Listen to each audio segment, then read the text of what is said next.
నాకు తెలిసి ఆ పార్టీకి క్రైస్తవులు మొత్తం దూరం అయిపోయినట్టే, క్రైస్తవ ఓటర్లు దూరమైనట్టే. ఇది మామూలు విషయం కాదు, చాలా భారీ మూల్యమని చెప్తాను. నేను ఎలా చెప్తానంటే, ఏ పార్టీ అంటే కూటమి పార్టీకి క్రైస్తవ ఓటర్లు అనేవాళ్ళు మొత్తం దూరమైనట్టే. ఎందుకు చెప్తానంటే వాస్తవాలు ఉన్నాయి. కొన్ని వీడియోలు చూస్తూ ఉంటే నిజమేనేమో అనిపిస్తుంది. నేను ఒక 2 వీడియోలు చూశాను. ఆ 2 వీడియోలే కాదు, రాష్ట్రం మొత్తం జరుగుతున్న సంఘటనల్ని అన్నిటిని బేరీజ్ చేసుకుని చెప్తున్న మాట ఏంటంటే, ఆ పార్టీకి మ్యాక్సిమం క్రైస్తవ ఓటర్లు ఈసారి దూరం అయిపోయినట్టే నాకు అనిపించింది. ఎందుకంటే ఏదైతే ఏదైతే హిందూ మతం గురించి, అలాగే ఏదైతే అంటే క్రైస్తవుల గురించి తక్కువ చేసి మాట్లాడటం, క్రైస్తవుల మీద జరుగుతున్నటువంటి దాడులు చూసి, అలాగే కొన్ని క్రైస్తవ సంఘాల నాయకులు, క్రైస్తవ సంఘ నాయకులు, పాస్టర్లు వాళ్ళ మాట్లాడుతున్న మీటింగుల్లో వాళ్ళు మాట్లాడుతున్న మాటలు చూసి మనకు అనిపిస్తున్న విషయం ఏంటంటే, మ్యాక్సిమం కూటమికి క్రైస్తవులు దూరం అయిపోయినట్టేమో అని అయితే నాకు అనిపించింది. ఎందుకు చెప్తానంటే కనుక ఆధారాలు ఉన్నాయి.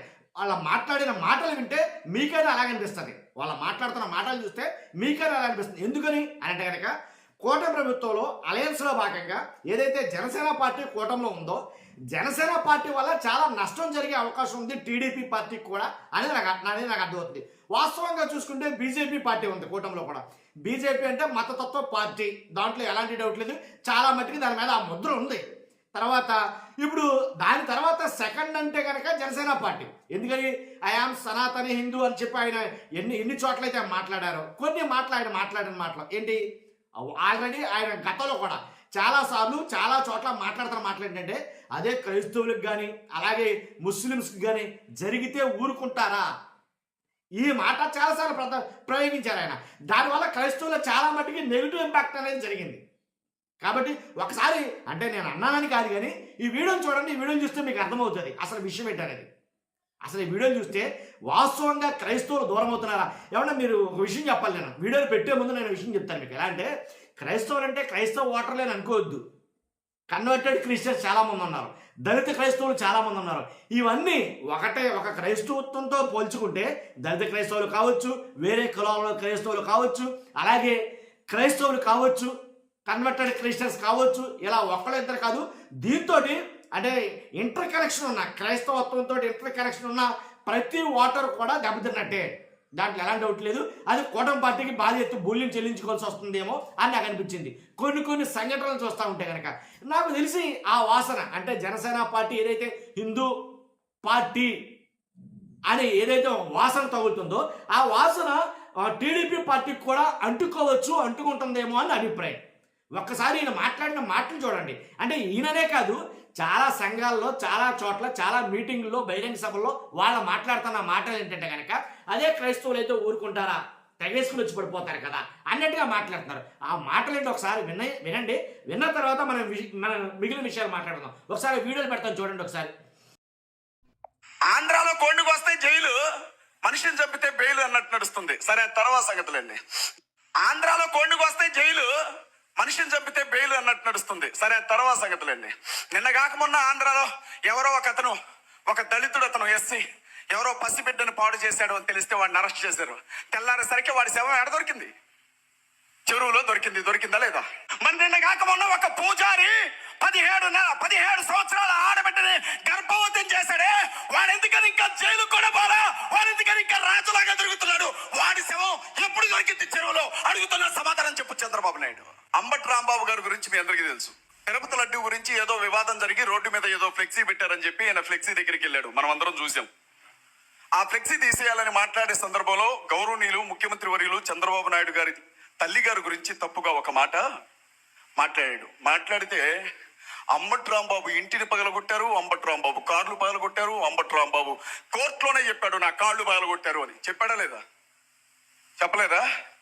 అంత చేశారే. మీ తల్లిగారంటే మీకు అంత ప్రేమ. కొన్ని 100 కోట్ల మంది మరియ తల్లిని కన్న తల్లి కంటే ఎక్కువగా చూస్తాం. మా తల్లిని పట్టుకొని మీరు నోటుకొచ్చినట్లుగా మాట్లాడే వాళ్లకు పదవులు ఇస్తారు. ఏం మాకు కష్టం అనిపించదా? చేగువేరా దగ్గర మొదలుపెట్టి చేతబడి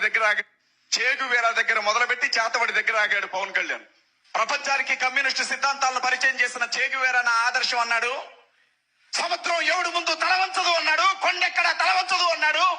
దేశంలో ఉన్న అన్ని రాజకీయ పార్టీల కాళ్ళ దగ్గరికి వెళ్లి దండం పెట్టి మరీ వచ్చిన ఘన చరిత్ర పవన్ కళ్యాణ్ గారికి మాత్రమే దక్కుతుంది. ఎవరి కాళ్ళు వదిలిపెట్టాడు ఆయన? నరేంద్ర మోడీ గారి కాళ్ళు మొక్కాడు, వదిలేడా?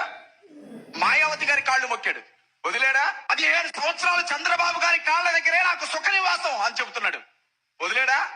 కమ్యూనిస్ట్ పార్టీల జెండాలను మోసాడు, వదిలేడా? అధికారంలోకి వస్తే కాంగ్రెస్ వాళ్ళని గోచి లెగదాన్ని తంతాను అని చెప్పి కాంగ్రెస్ పార్టీ జెండాలు మోసాడు, వదిలేడా? ఇవాళ ప్రపంచానికి నేను తప్ప వేరే దిక్కు లేదు అని చెప్పి బాప్తిస్మం తీసుకున్నది పోయింది, నా భార్య క్రైస్తవురాలని చెప్పిన మాట పోయింది, నా బిడ్డ బాప్తిస్మం తీసుకుందని చెప్పిన మాట పోయింది, నేను యేసుక్రీస్తుని నమ్ముతానని చెప్పిన మాట పోయింది, నేను బైబిల్ చదువుతానన్న మాట పోయింది, అన్నీ పోయాయి. ఇప్పుడు నేను అన్అపాలజెటిక్ సనాతని సనాతని సనాతని అంటున్నాడు. ఆ తిరుపతి లడ్డూ గురించి తప్ప ఎంతవరకు ప్రజల సమస్య గురించి ఆయన మాట్లాడితే పాపాన భావాల వినేవాడు ఎవడైనా. ఆ తిరుపతి లడ్డులో కల్తీ జరిగింది కాబట్టి నేను మాట్లాడుతున్నాను. మేము అన్ని మతాలను గౌరవిస్తాం, క్రైస్తవులను గౌరవిస్తాం, ముస్లింలను గౌరవిస్తాం అని మా మతం జోలికి వచ్చినప్పుడు మాత్రం మేము ఊరుకోం. అంతవరకు బాగానే ఉంది. మరి ఆ తర్వాత వాకేంటి? మీ క్రైస్తవంలో కానీ ఇస్లాంలో కానీ ఇలా జరిగితే దేశాన్ని అల్లకల్లోలం చేసేవారు. నాకు తెలియగలుగుతాను, ఏ క్రైస్తవుడైనా ఎప్పుడైనా ఒక బస్సు పాల్గొట్టే చరిత్ర ఉందా భారతదేశంలో? క్రైస్తవుల మీద జరిగిన దాళ్ళు ఈ ప్రపంచ చరిత్రలో ఎవరి మీదైనా జరిగాయా? యేసుక్రీస్తు నమ్ముకున్నామన్న ఒకే ఒక్క కారణానికి మా ఆడబిడ్డల కొంగులు పట్టుకొని లాగుతున్నారు. అదే ఏ క్రీస్తుకో ఏ మహమ్మద్ ప్రభుత్వకో జరుగుంటే దేశం తొల్లకిందులు అయిపోయేది.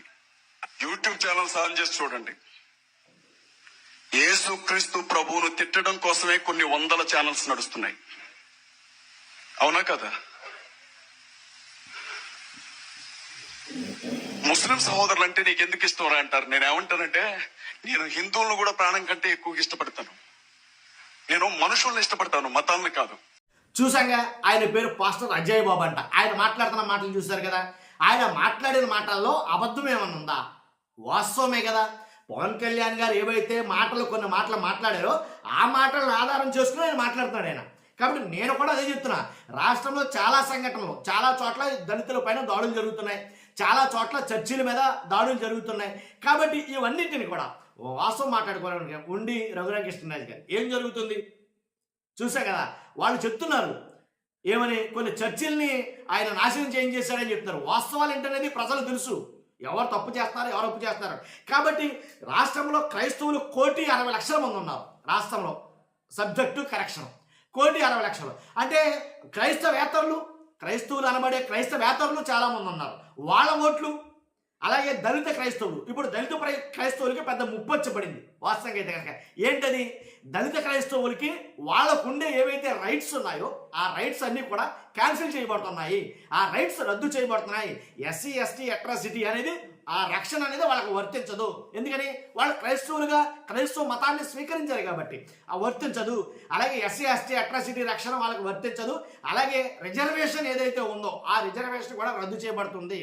కాబట్టి ఇలాగా వేరే ఉద్యోగాల్లో ఉన్నా కానీ నా మాత్రం ఎవరున్నా సరే వాళ్ళకి ఇలాంటివి తప్పవు అనేది కనుక ఒక యాక్ట్ అయితే వచ్చింది. ఒక యాక్ట్ కాదు, అదే కోర్టు తీర్పు అయితే ఇచ్చింది. ఆ కోర్టు తీర్పును సవాల్ చేస్తున్నారనుకోండి, అది వేరే విషయం. కాబట్టి ఆ కోర్టు తీర్పు వచ్చిన తర్వాత చాలా మందిలో ఒక అలజడి క్రియేట్ అయింది, ఒక అలజడి. కాబట్టి అలజడి అంతా చూసుకుంటే కనుక ఖచ్చితంగా వాళ్ళకైతే కనుక అన్యాయం జరుగుతుందనే భయం స్టార్ట్ అయింది. ఎందుకని? అందులోనూ పైపెచ్చు చంద్రబాబు నాయుడు గారు ఎన్నికల ముందు ఒక హామీ ఇచ్చారు. ఏంటి హామీ? ఇదిగో మేము దళిత క్రైస్తవుల్ని ఎస్సీలుగానే గుర్తిస్తాం, అందుకు తగ్గ చట్టాలు తీసుకొస్తాం, అందుకు వాళ్ళకి న్యాయం చేస్తాం, వాళ్ళకి ధర్మం చేస్తాం అని చంద్రబాబు నాయుడు గారు ఎన్నికలకు ముందు ఒక వాగ్దానం, ఒక హామీ అయితే ఇచ్చారు.